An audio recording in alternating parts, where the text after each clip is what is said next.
Dr. Maddy with Ruff Consulting Group.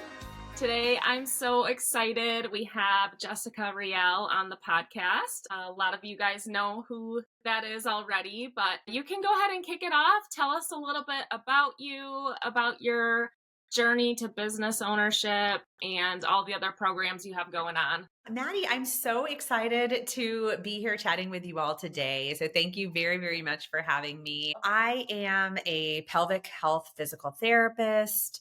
I have been in this beautiful specialty since I graduated PT school. So I'm one of those people that immediately jumped into it and honestly just deeply, deeply love the profession and love doing everything that I can to support and grow the profession and support other professionals. I live in the metro Atlanta area. I moved here in very early 2015, and I over the course of my career have worked in large outpatient insurance-based practices. I have worked for a smaller hybrid practice. And then in 2019, I decided to open my own practice. And so I opened Southern Pelvic Health in 2019. And when I opened it, it was just me. I rented a room from a chiropractor and had a little waiting room, and really at that time didn't even know what the clinic would be. I remember talking to Andrew, my husband, who now is my business partner too, but back then he was just husband. And he would always ask me what do you think? How many patients do you think you'll be able to get to come to you and stuff? And I told him that I was like, I have no idea. It's either going to be really, really small or it's going to grow and be really huge. And he was like, no in between, Jessica? I was like, no, it's either going to be really big or really small. But, we had really rapid growth with Southern Pelvic Health. When I first opened the business, very shortly after that, I was approached for business mentorship from other clinicians wanting to start their practice because they saw the rapid growth that we had in our practice. And what I always told people, the caveat that I would give them was that, while I was a new practice owner, I was not a new pelvic health therapist in metro Atlanta. So my practice opened after I had lived in Atlanta for 4 years. I had tons of connections in the area. I had really established a name for myself. At that time, I also was teaching the pelvic series coursework for Herman and Wallace. I did that and helped to write their pelvic series curricula for about 7 years. And so I was doing all that stuff and I had already been doing some clinical mentorship and stuff. So I had really established a reputation before the practice opened. And I think that a lot of that is why we saw such rapid growth that we saw so early on. And we did, we grew from, it was just me. And then by the fall of 2020, our 1-year anniversary, we had myself and 3 other clinicians working for the practice. And we moved into our own brick and mortar space at that time. And we just kind of grew from there. And so we expanded again to another location in early to mid 2022. In 2022, we also opened our second location, and it has grown from there. But honestly, it's such a joy. I love doing it. I feel really fortunate that in my career now, I'm able to do a lot of things that I really love that bring me a lot of joy. And one of those things is Southern Pelvic Health. Andrew, my husband, came over to the practice in 2021 and he left a 12-year career at a nonprofit, decided to just jump in, and he loves it. We, from there, partnered with Jesse and Nicole Cozine in 2021 to launch pelvicon, which is, I think for all 4 of us, brings us such utter joy. And it is our passion project. We all joke, we're like, it's not work. It is like everything we love. We love bringing that to the community and to other providers. The same is true with coaching and mentorship. I've done clinical mentorship for many years and launched the version of it that we're doing now last spring, where we offer a monthly membership for clinical mentorship. And it's such a special program. And then we launched our business mentorship program, the growth program. And that community has been just amazing. I mean, we have such an awesome group of people, and it is just a joy to support people in their businesses and to support my clinicians and growing the practice and mentoring other clinicians and bringing education. And it's just, yeah. So anyway, so that is me. That's me in a nutshell.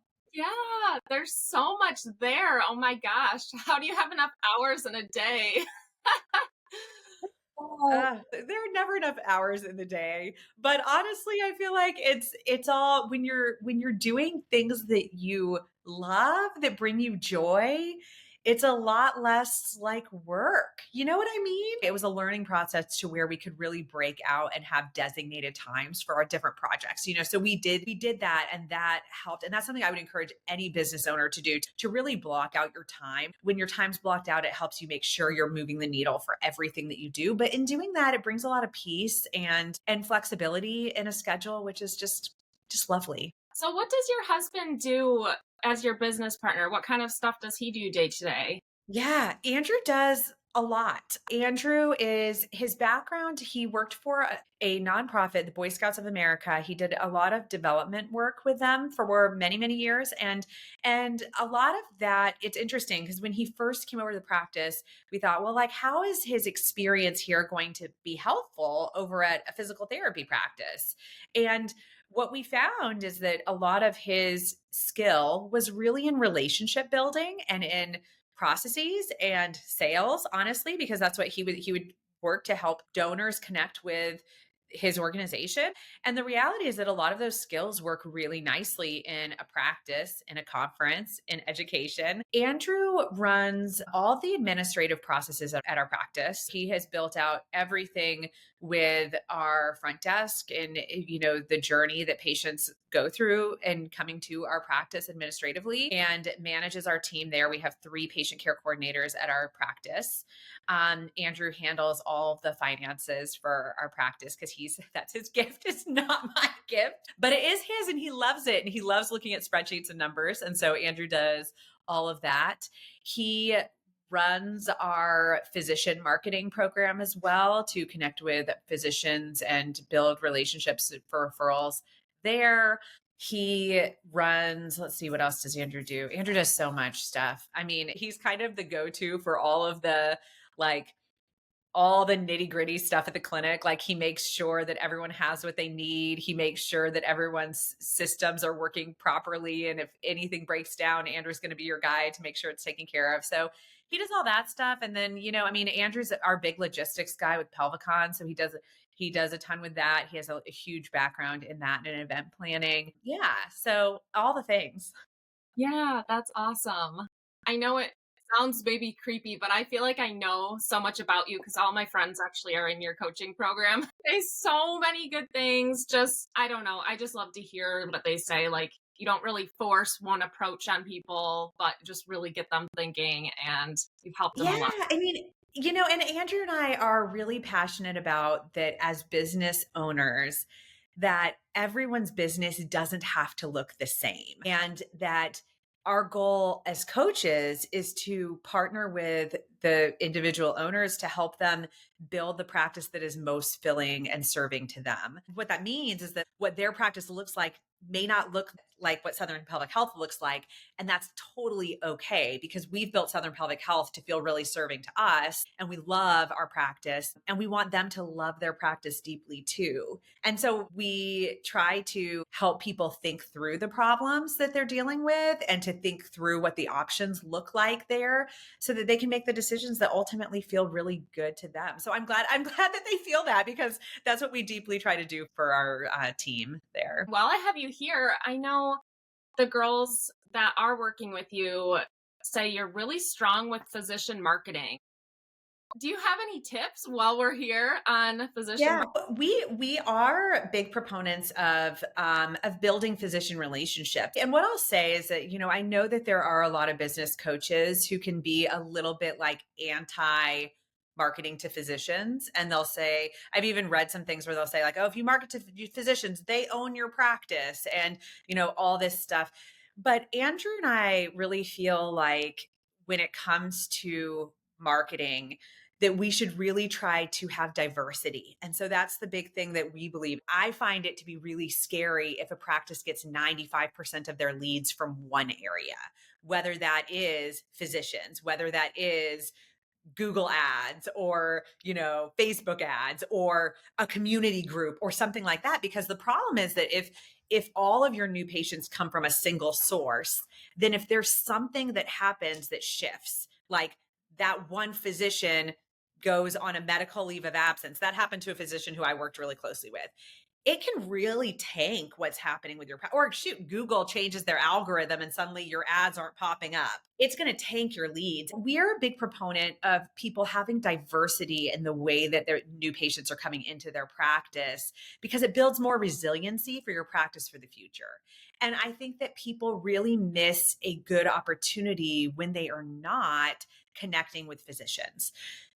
The reality is that pelvic health cannot be done on a little rehab island. Our patients require a multidisciplinary approach most of the time. And the majority of the time, they actually get better results when they have quality multidisciplinary care. And so, why wouldn't we build relationships with those providers who are seeing those patients so that we are included in their concept of multidisciplinary care?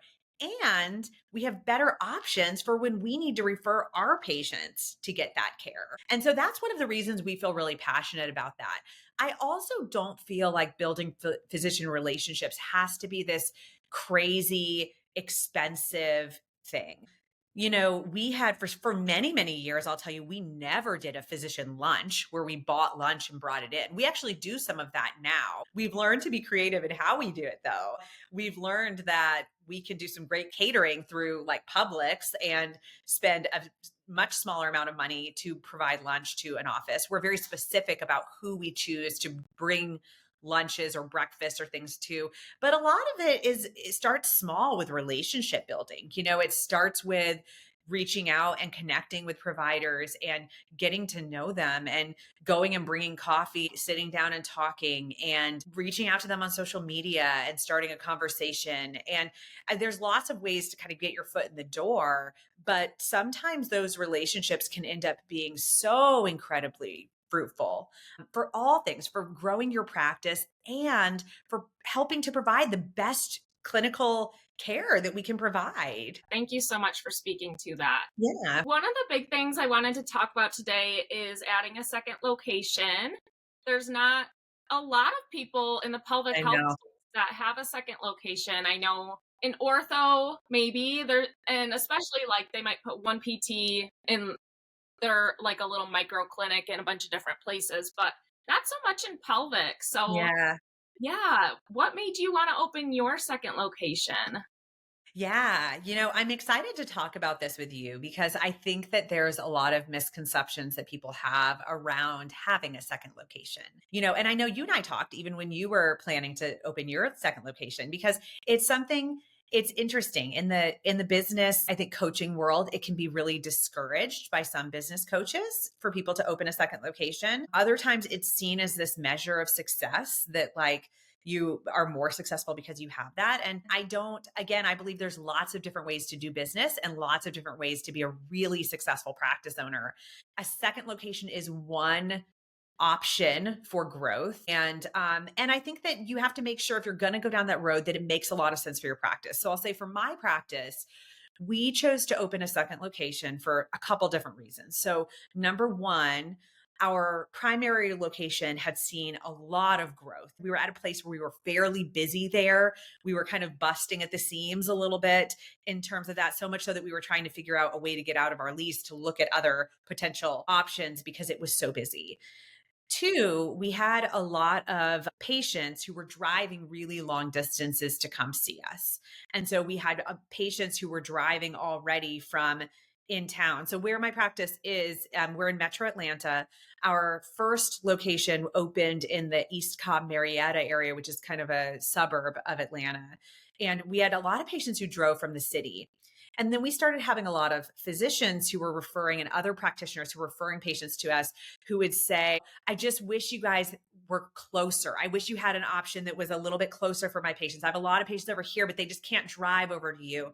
And so all of those things paired with having clinicians who actually wanted also to be down in the city started to make it make sense for us.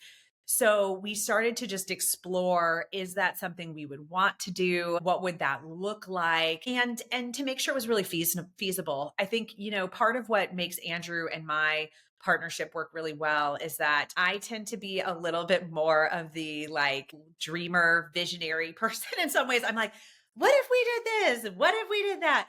And Andrew, we joke in our mentorship program that Andrew's the no fun police, but Andrew is the practical. He's the guy who's going to be like, let me take a look at your budget and let me make sure that the numbers are lining up. But you have to do that, and you have to make sure that things make sense, because you don't want to sacrifice one aspect of the business for the health of another aspect of the business. Andrew and I have always done business mentorship too, and we still do business mentorship. One of our business coaches would use the example of a three-legged stool. And so what he would say is that, every decision you make for your practice, you need to make sure you're balancing out patient engagement, what's best for the patients. Number two is what's best for your clinicians, for your team. And then the third leg is the actual like health of the business, financial health of the business. And we want those to be in balance. And that goes when you open a second location. You have to make sure, is it meeting the needs of patients? Can I maintain what's going on with my staff and maintain my culture and my team? And is this going to be a successful thing for us overall as a business? And so those factors were what led to us deciding to go ahead and open a second location. And it's been a journey. Uh-huh. Yeah. Going back to you talking about your husband, I feel like with every successful businesswoman, there's someone strong lurking in the background, whether it's a husband or a friend, or that's what my husband is to me, because I'm kind of a dreamer too. A little bit more spur of the moment. Like if I'm interviewing someone, I just love them. Yep, I'm gonna hire them. Less so objective. And even so with the second location, I was just like, I'm gonna open a second location in Troy. And I just did. So I mean, I think I'm learning that it's better to be objective. I didn't realize my misconception was with opening a second location. I didn't realize it would take some from our first location. Like we dipped at our first location a bit with numbers. Yeah. I was so focused on the second location and I never anticipated that. So I'm so glad to hear you say that, because that's actually one of the big things that I tell therapists that we had to learn the hard way, because we also didn't really feel like it was going to impact the first location. Now, one of the things that we did, which I encourage clinicians to do, is to start tracking when you're considering it, start tracking where your patients are from and where they're driving to see you from, especially if you're in like a big metropolitan area where you have like potential different, people driving distances, so that you can have an idea of what percentage of patients are going to shift. That was something that we under anticipated. We opened a location in Midtown in Atlanta, down in the city, and we just didn't think that was going to happen. And it was a surprise in a lot of ways. So I think that that's one of the pieces of advice that I tell people is to really to understand that it is very possible that you're going to have some patients that, based on where they live geographically, will choose to go to your other location. And that's not a bad thing. That's a great thing. And it can be a great way when you're busting at the seams to handle that a little bit and take the load off by having that. It helped us to where, when we opened our second location, had two therapists who were down there initially, and they were busy fairly quickly down there, which was nice. But that's, I think, one of the surprising things for people is to understand that it might pull from your other location, and there's going to be people who are driving to you who would probably prefer that other location, and that's okay. Mm-hmm. Depending on how far apart they are too. How did you handle opening a second location as far as clinicians? Did you send one of your current clinicians? Did you hire new? How did that go? So we did at the time. We had a clinician who lived closer down there where it just kind of made sense for her to be down there, and another who shortly moved after that time to a location that was just more convenient to get down there. And so we had current clinicians who went down there. We since then have hired other clinicians who were hired specifically for that second location. And I don't want to jump too far ahead, but as we talk about culture and have building a team, that can be one of the challenges when you have staff that have never really interacted with each other in the past, you know? Did you start by renting your own building down there, or did you rent a room like how you started your first Yeah. location? So our goal when we got started was to again try to keep the overhead low. One of the things I encourage people when they open a second location is that you don't want your second location to be a drain on your first location. So if you immediately jump into like a really big commercial lease and you have a huge overhead and then you have a therapist who's there 2 days a week, you may end up seeing lower profits than you were seeing with just your single location. And that doesn't mean, again, that you wouldn't choose the commercial lease space. It just means that you should go into the decision with your eyes open and really understand what your expenses are going to look like there, what the volume of patients and project low with, okay, if this therapist is sitting at 50% full, what is that going to mean to our numbers here? And so we looked at many different places. We looked at some commercial places. We looked at a partnership with a physician to rent some space from them. We ultimately found a beautiful setup with a chiropractor who had just built out the lower level of their building. And so it's like a daylight basement, and it had two private treatment rooms with the option for us to take over a third room if we grew, a waiting room, a front office area, and it was perfect. We also were able to do smaller leases there. And so that allowed us to keep our door open for growth. So we ended up signing a lease that was just a 6-month lease to start with. And then we've kind of extended it as depending on how the space is filling our needs. Okay. So you guys still in that chiropractor space? We currently have 3 clinicians who are there. Our rooms are maxed out and we're in discussions for kind of what the next phase is going to look like. So it's exciting. As far as profitability or size of your second clinic, is it similar to your main location, or is it a little smaller scale? Midtown is our smaller clinic. So we have 3 clinicians at our Midtown office currently, and our East Cobb office is definitely larger. So we currently have 5 clinicians at our East Cobb office. Okay. Yeah. Yeah. And East Cobb's a bigger office. I mean, East Cobb has 6 private treatment rooms, whereas Midtown has 2. So they're just different practices right Yeah. now. Yeah. Mhm. Yeah, it's interesting. I can't really even say if I would do something different with my second location or not, but mine's just a little different setup because it's about 2 hours south of our first location. And I don't know. I think in hindsight, if I do add more locations, I think I am going to go smaller scale as far as just renting a room from a chiropractor. Yeah. It's it's fine, but with me having young kids and such, like I'm running 2 locations, hiring admins down there is kind of an ordeal, and it's just a long commute. So, I think it's fine. I'm gonna keep it. We have a big commercial space and a lease, and it's growing, which is all good, but it's a lot too. So, Yeah, it is. And that's where, I think that's where I encourage people like go into it with your eyes really open so you can see like what is this going to look like.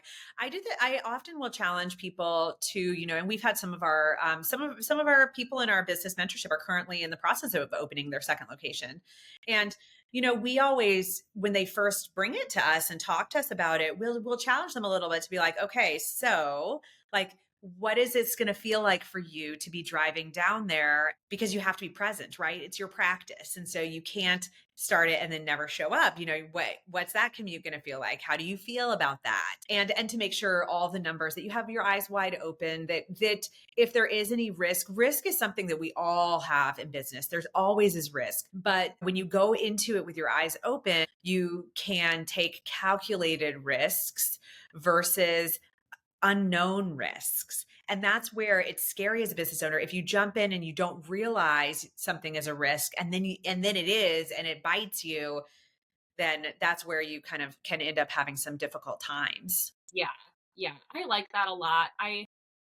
I've had some business coaches in the past where it's more like hire and then you'll feel that intensity and then you'll find the patients to fill that person's schedule. But to me, I'm a stressed out type person. That's too stressful. Like not having the numbers to back decisions. I mean, it helps so much to have numbers that back your decisions. That's where we felt when we were early on in business. I mean, we were like flying by the seat of our pants. I mean, we didn't know. We had no numbers to project anything. It was like, I think we're busy. We should hire. We're busy. Yes. And we've learned so much. And so I would say now, and what we encourage our staff to do too, is you want to make calculated decisions. One, before I even consider hiring, I need to know how how many new patients do each of my therapists need each month to keep their current schedules full? And Hmm. in order to know that, I need to know how long are patients coming to my practice usually, and what is the average treatment visits that someone's coming, so that then I can project. Because if you know that you have, two therapists and each of them need 15 new patients a month to keep a full schedule, well, if you're only getting 32 new patients a month, that's not going to be enough to sustain another therapist schedule. So, but once you can understand that, then you can actually make a little bit more calculated risk. And so the calculated risk might be, okay, we're currently getting 40 leads. To fill my third therapist, I know I need at least 45 new patients coming in. So I'm going to need to be marketing here and monitoring this number so that I can see this grow. And then there's just a lot less fear. And I think it stops the things just happening to you. And you actually feel like you're a little bit more in the driver's seat with your business moving. Yeah. Yeah. I think that's great. What are some of the pros and cons, would you say, of opening a second location? Yeah. I mean, I think that well, first we'll start good. I think the pros are increasing the service area that you have, being able to reach people in a different area who may not be able to be getting the care that they're looking for. And I think that's really nice. I think from a referral standpoint, for partnerships that you have with other providers, it gives other options for that as well. And I think that that's beautiful. It can be great from a business growth standpoint too, because if you grow another location and it's a profitable location and stuff, it can be really great for helping the business to be healthy and grow. I think when we think about challenges with a second location, I hate saying this because I will say I love Andrew and I are to the point now we love our second location. We are so happy we have it. But I do think people have to make the decision with their eyes open, because there are a lot of challenges that can come with a second location. I think one of the first ones is that you're going to significantly increase your overhead. So you have a second everything, you have a second rent, you have potential more admin needs. Because of that, your overhead can increase substantially. That doesn't always lead to increased profit. And so I think that's another misconception people have, is that, oh, you open a second location, oh my goodness, you must be like, you're going to be rolling in money.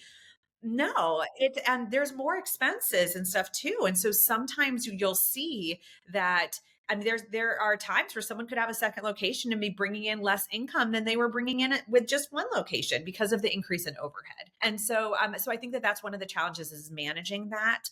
I think also one of the challenges is being able to maintain quality. When you just have a single practice and you're there as the business owner, you can really have a nice pulse over what's happening with your patients and with the patients coming in. For myself, I mean, I'm such a clinician at heart that I deeply care about the journey of every single person who comes through the door of our practice. I want every person to have the best outcomes, the best care. And it's a little bit more challenging to have a pulse on all the patients when you're not seeing them. I mean, there was a time, Andrew, for a while when we were between patient care coordinators, he was up at the front desk. I mean, there was a time where we felt like we knew literally almost every patient coming in the door.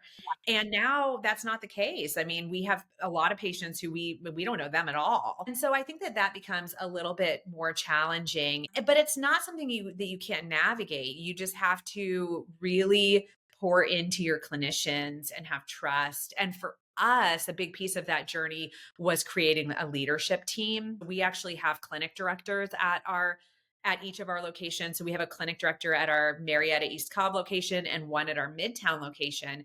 And having clinic directors, having leadership who are there on a regular basis made a really big difference for us in making sure that we maintain who we are as a practice. And there are people who I adore who are deeply bought into the practice and to wanting to make sure that we're providing that amazing care and support the clinicians and build the culture that we want and all of that. The next challenge is team culture, because the reality is that most of us open our first brick and mortar practice pretty close to where we live. So it's convenient for us. It's easy for me to get there. When you're opening a second location, it's a little bit further away. So how do you maintain that culture? How do you keep your team members still involved? Make sure there's relationships. And that has to be a very, very intentional thing, or it does not happen.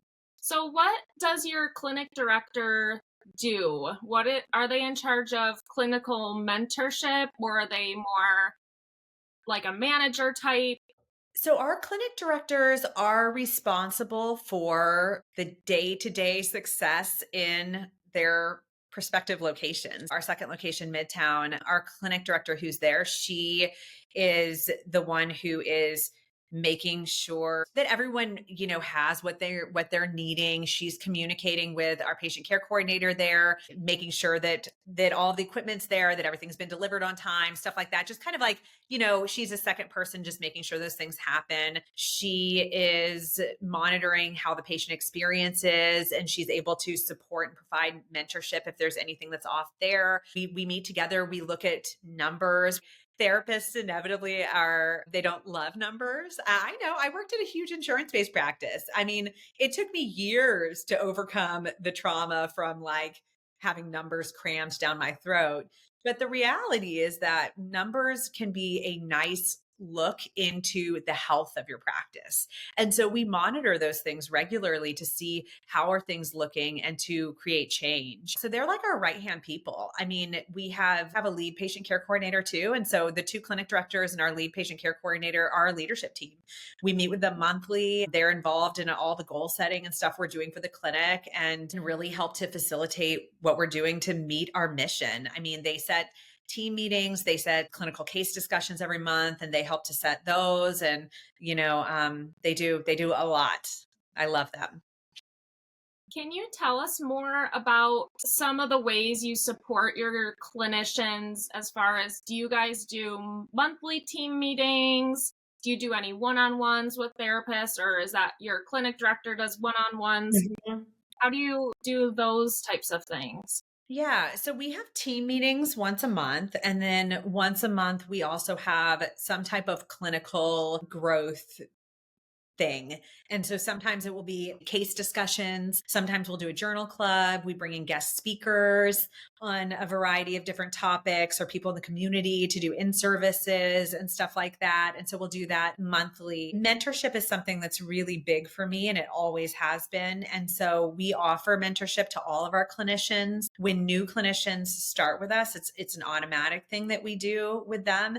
And then that's spaced out based on what they need and what we're seeing with patients. But it's available on an ongoing basis. And that can be with my clinic directors, but also with me. So I have some therapists that they may just be in our case discussions in our group stuff. And then they might have a slew of patients with just some really tough diagnoses. And they'll ask me if we can start putting more formal mentorship on the books for a few months to help them feel really good. And I'm always really, really happy to do that because, I think that being able to ask questions and have that growth is huge. But I will say, also our team is a really tight knit team. And so a lot of those case discussions are happening on a super regular basis. I go down to Midtown regularly, and when I'm down there, sometimes some of the clinicians will be like, "Hey, can I ask you a quick patient question?" And we'll chit chat about a patient's case. They do that with each other all the time. They'll be sitting and chatting about patient cases and stuff to help. And so, being surrounded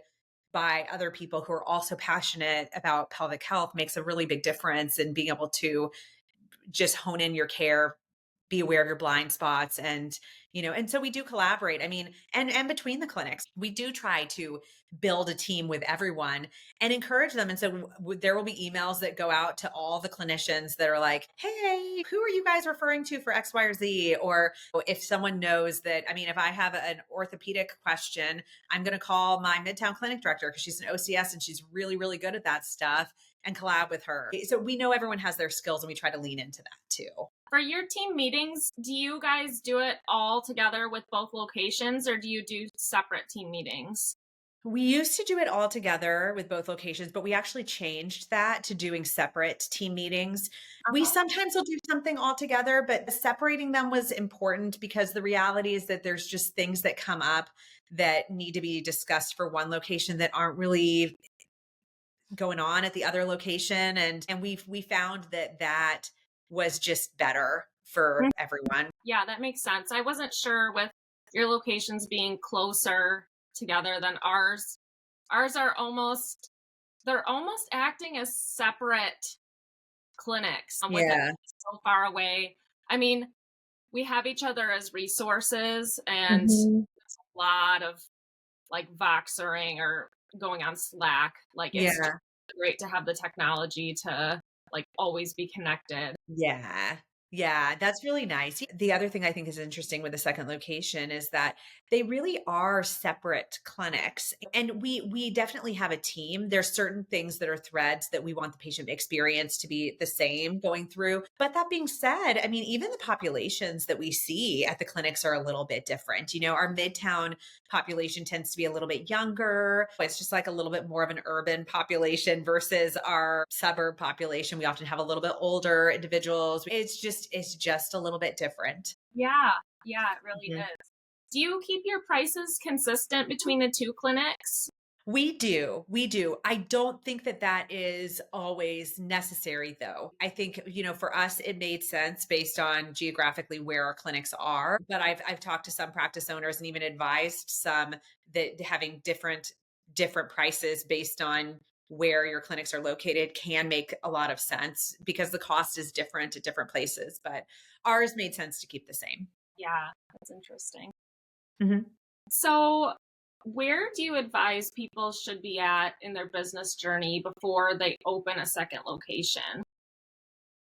So I think there's a couple things to consider. One is what is going on with your first location, with your first business. In a perfect world, it would be great if you had a really nice profit margin before you are considering moving into a second location, simply because that profit margin may be impacted with opening a second location. You want to make sure you have some cushion there so that it's not a drain on your first location. In a perfect world, you would have a nice, healthy profit margin. You would be fairly maxed out at your first location to where you needed some form of growth in order to manage what's happening with your patients. You would be recognizing a need. So your second location would be filling that need that's out there. There are times where some of those pieces may not always be where you need them to be, and it might still make sense. But that's my perfect world where if someone was going to be considering a second location, I would probably want to see those things in place, or for them to have very good reasons why, if any of those pieces were not in place. Mhm. Yeah, I love that. Can we Um, talk a little bit more about team and culture? Because I think that that's another thing that is really important that I think can become a little bit problematic for your practice is with two locations, how do you keep the connection with the therapists? mhm. It's interesting when we first opened our second location, it honestly was a little bit challenging for us because we didn't have an admin down at the other location and we had some therapists down there. And in some ways, they kind of felt like an island. They're out there, they're away from the main hub of things going down. We were trying to figure out our schedule, like, what's this going to look like? to be going down there regularly and everything like Mhm. that. And it was tough. I really think having our leadership structure in place made a huge difference for our overall team culture because it gave both clinics a person. Because the reality is that Andrew and I are not always in the office. Like we have two locations and we also do a lot of stuff for growth of the practice and stuff too. So we're going to have some days we're out of the clinic completely doing other things. And so we wanted our staff to always have people that they could go to. And so that has made a ginormous difference that both clinics have their person. They know if there's something going on, I can talk to this person. I can, that person has a pulse on what's happening with the therapist. How's everyone doing? What's happening with our admin team? How are they doing? And then we can have them to be our people to go to for that. So that helped. We also do a lot of intentional things to try to build relationships with the team. We have at least quarterly times where we'll get together as a full practice. We do happy hours periodically where we'll meet somewhere between the clinics and have some drinks and appetizers and stuff. We also do like a big summer cookout where people bring their families and their kids and stuff. We do a big holiday party with everyone coming together. Our team always comes and helps out at pelvicon. So they get like the bonding at pelvicon. They stay at the hotel often and connecting that way. Sometimes we do other courses and conferences other times in the year, bringing everyone together. And so I think all of those things facilitate relationships, and that helps everyone still feel like they're a big part of this team. How did you get to the point where you were ready to have like a clinic director at your second location? Because I'm assuming you started with just one PT down there. Yeah, we actually at our Midtown clinic had a clinic director there like pretty much immediately. But it wasn't until we actually set up the consistent leadership structure at the other clinic that we felt like everything became a lot more cohesive. Uh-huh. I felt like when we just had a clinic director at Midtown, it still didn't, I don't know. It wasn't as ideal as when we had both clinic directors and each location having their go-to person. Mhm. Yeah, I love how you structured that. Was Mhm. that something you kind of thought up on your own with Andrew, or did you have a mentor kind of envisioning that? No, it wasn't something, I mean, we worked with mentors, but I wouldn't say it was something that they told us that we needed to do that. It honestly came through our team. Like we try to have really open communication with our team.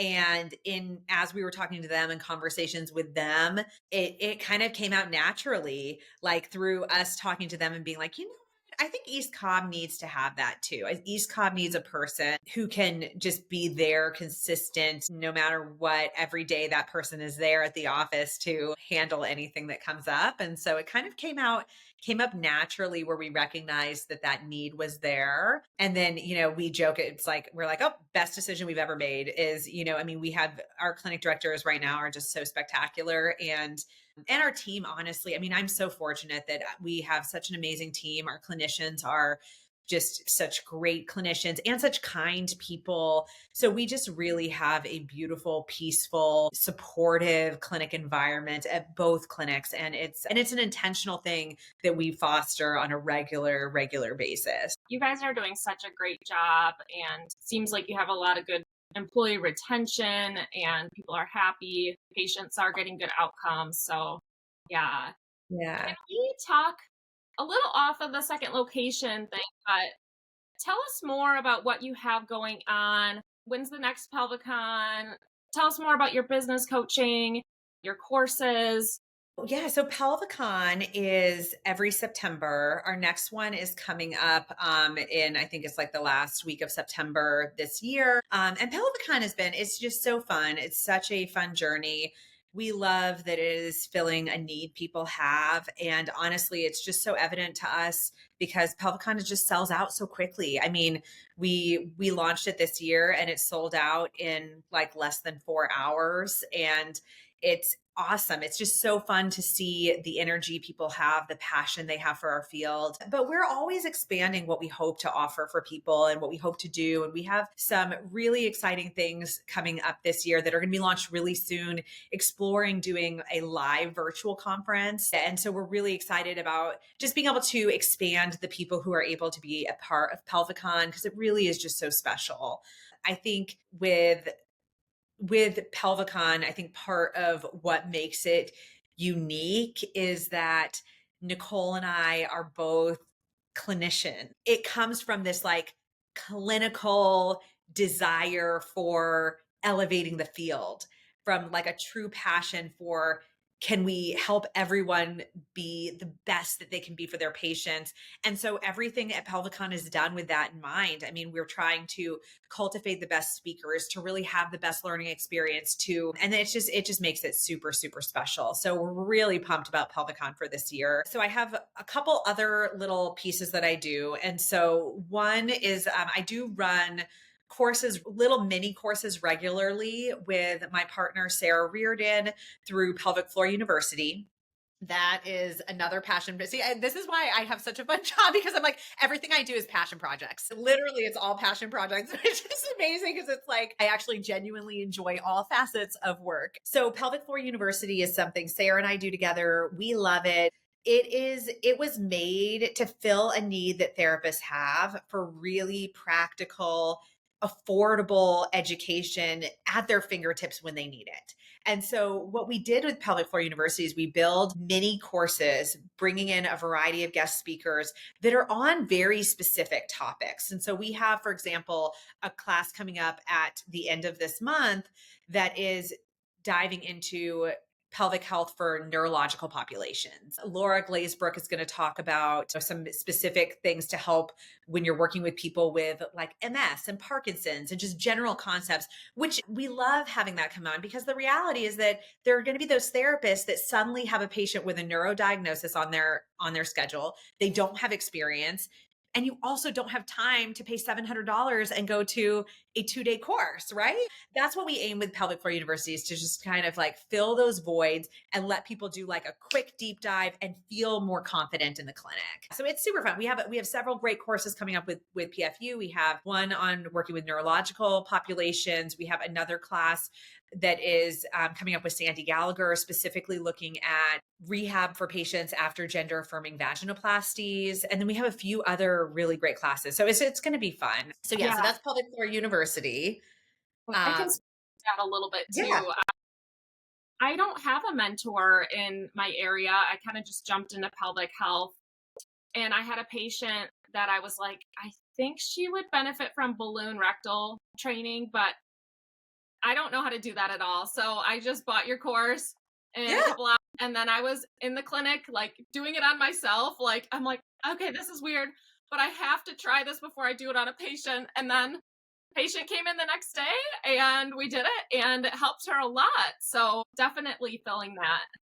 Well, that just like makes me feel so much joy, because honestly, that's what we wanted for it. We wanted it to be really just at people's fingertips, where, and it's not a huge time commitment. And so, it's like, oh, like you have a patient you want to do balloon training at, great. Take this course. You can literally spend one night, pour yourself a cup of tea and watch this 1.5-hour class. And then you can actually feel like you can go in and treat your patient the next day. Mm-hmm. So I love it. I love it. But then the other things that I do are the mentorship programs. And so Andrew and I do this together. Well, actually, no, we do the business component together. I run all the clinical programs. And so my clinical program is the Clinical Rockstar program. And it is a monthly membership where people can, they have access to me via office hours. And so I have posted office hours regularly where they can, we have like a private community, and they can just hop in our little meeting room there, and I'm there. And it's almost meant to be like kind of like when we were all in college and your professors would have these office hours and you could just go show up and ask them questions. That's what I wanted to build. And so they can access me whenever they want to and ask me their questions. We discuss patient cases, and it's just been so nice. It's just a fun, there's different people who come every time. Sometimes I won't see someone for several weeks and then they'll pop in and they'll have these questions, but it's just meant to give people access. And, and I did it that way because there were so many clinicians who were starting pelvic health in areas where they had no one else who's doing it and they're by themselves. And they want to be great clinicians. They want to provide the best care and they have no one to ask their questions to. And so I kind of wanted to be that person, to be that colleague who's just there hanging out and ready to help. We also, with that program, we have a private community group where they can post and ask questions in the meantime. And then we do monthly deep dives on a variety of topics. I bring in some guest speakers. We just had someone this last month who did a deep dive in hormones, but we've covered everything from like strategies for manual therapy to different examination strategies for prolapse to all sorts of stuff. And it's a lot of fun. So so that's our clinical program. And then we have a business coaching program that's called the Growth Program. And Andrew and I run the Growth Program together. We try to keep our group really intimate and manageable for Andrew and I, but our goal with the business group is also to be able to build that community. We know that business ownership can be really isolating. And so we try to have business owners build relationships with each other in the group. So we use Slack, and we have threads going with Slack all the time where people can communicate with us and with each other. We do monthly one-on-ones with all our business coaches, and then we do group sessions. We bring in guests sometimes for our group sessions to do, we actually had a consultant who specializes in physician marketing who came in and did a guest deep dive on that. We've had other topics like that. Sometimes Andrew and I run it. We just started a little book club that we're going to do quarterly, reading some different books on business development. We have our first group retreat coming up in March too. So it's a special group. We adore them. And it's honestly such a gift helping them all in their business growth too. Yeah. Is that something people can enroll in at any point? Are you taking more people for that program or not right now? Yeah. So if people are interested, we would encourage them to reach out to us. Our mentorship business is called the Pelvic Pro Collective. And so if they go to thepelvicprocollective.com, they can send us a note through that and let us know what they're interested in. We're exploring right now a couple of different newer opportunities to expand what we're able to do to serve people. And so I would encourage people to reach out if it sounds like this is something that they're looking for. We always do initial discovery calls with business owners because the reality is that we want to make sure that this is going to be a good fit for you. And we're very protective over this group. And so if we are going to add someone into the group, we want to make sure that they are a good fit with the other practices that are in the group so that there's really good conversation and we're all growing together. But we're expanding those offerings and have some new stuff up our sleeves soon. And so I would just encourage people to reach out and connect with us. And we're excited to help more people. I feel like we could just talk for hours. There's so much you're doing, but is there anything you want to add that we didn't talk about, maybe with the second location or with what you have going on in the pipeline? Can I add something about business mentorship? One thing I was going to say for business mentorship is that I would just encourage, if you are someone who is a practice owner and you have either never worked with a business mentor before or you have and it wasn't the best option for you. I will say the reality is most of our members, we're not their first business coaches. A lot of our members have worked with other business coaches in the past. I think that having a business coach can be so essential to growth. Andrew and I, it has made such a big difference for us having that accountability, having someone who you can bounce ideas off, who's not emotionally invested in your business the way that we all are, so that you get this like nice third party perspective can be so valuable. And realize, I'd say also that all business coaches are a little bit different. And it's really, really important that you vibe well with the people that you're working with.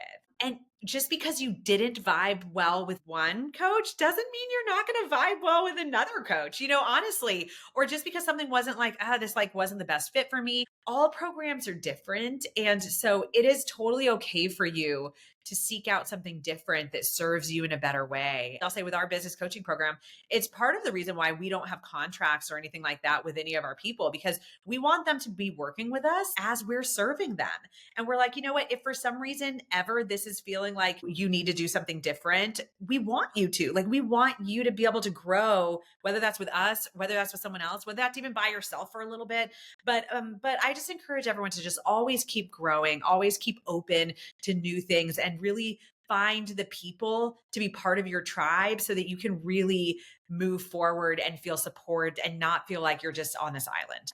And I have to say, I mean, I do business coaching too, but I love to hear you talk about it as well, because I don't think it's one thing where like we have to be very protective. Like, I don't want anyone to know that Jessica has this coaching program because I have a coaching program.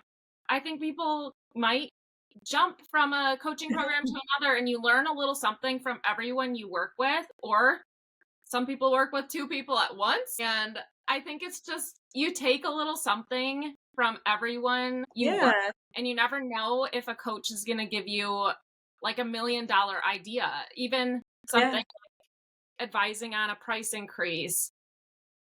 Maybe, I mean, that could be a huge difference in 5 years from now, like with your profitability, just that coach had. So Totally. Yes. And, and I'll say that the reality is that there are lots of different business coaches, and every coach is going to be a little bit different. And it's so funny because our partners with Pelvicon, Jesse and Nicole Cozine, they do business coaching, obviously. And it was really funny because what a lot of people don't realize is Andrew and I doing business coaching, Jesse and Nicole are a huge reason we do that. We literally like were sitting with them at they were in town. We were doing some stuff for Pelvicon, and they sat down with us and they were like, okay, we need to talk. Like, why don't you guys have a formal business coaching program? And we were like, yeah, that's kind of like your thing. We don't want to step on your toes. And they were like, you need to start a program. Like, you guys are doing da da da da da. And it was so funny because I think after we launched our programs, people knowing our close relationship, there are some people who are like you started a coaching program, they have a coaching program. And I was like, y'all, like we're in this together. Like, we're all trying to help other practices represent the field of pelvic health rehab in a better way. And all practice owners are different. They all need to find the people who they vibe with to grow with them. And there are plenty of patients to go around. There are plenty of businesses out there. More are popping up every day. And we can all work together to elevate the field. So, where can people find you with your courses? I know you mentioned where they could find you with the business coaching, but maybe just review again. How can we find you online? So you can connect with me on social media. I am on Instagram at Southern Pelvic Health is me. So you can connect with me that way. I have separate websites for my different things that I do. So Pelvic Floor University, if you go to pelvicflooruniversity.com, you can see all of the classes and stuff we have through that. Any info on Pelvicon is at pelvicon.com. And if you want info on our clinical mentorship or business coaching, you can go to the pelvicprocollective.com and connect there. But you always are welcome to message me. I love connecting on social media. You can contact me through my website, and whatever you want to do is totally fine. Yeah. And you have a Facebook page too for business owners. Yes. It's all the things, all the things.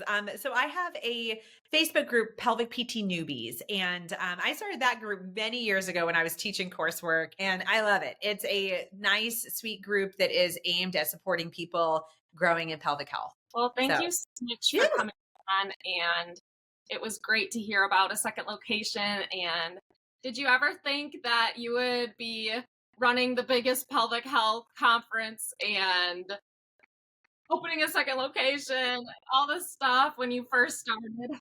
Honestly, it's all just such a gift. It is such a blessing to be living my passion and to be able to support other people in this and, inadvertently make a difference in the lives of patients around the country and around the world. And it honestly is just very humbling and just feels amazing to be able to fill that need. So, we all just need to keep working together and keep elevating what we're doing and help the patients, help the pelvises.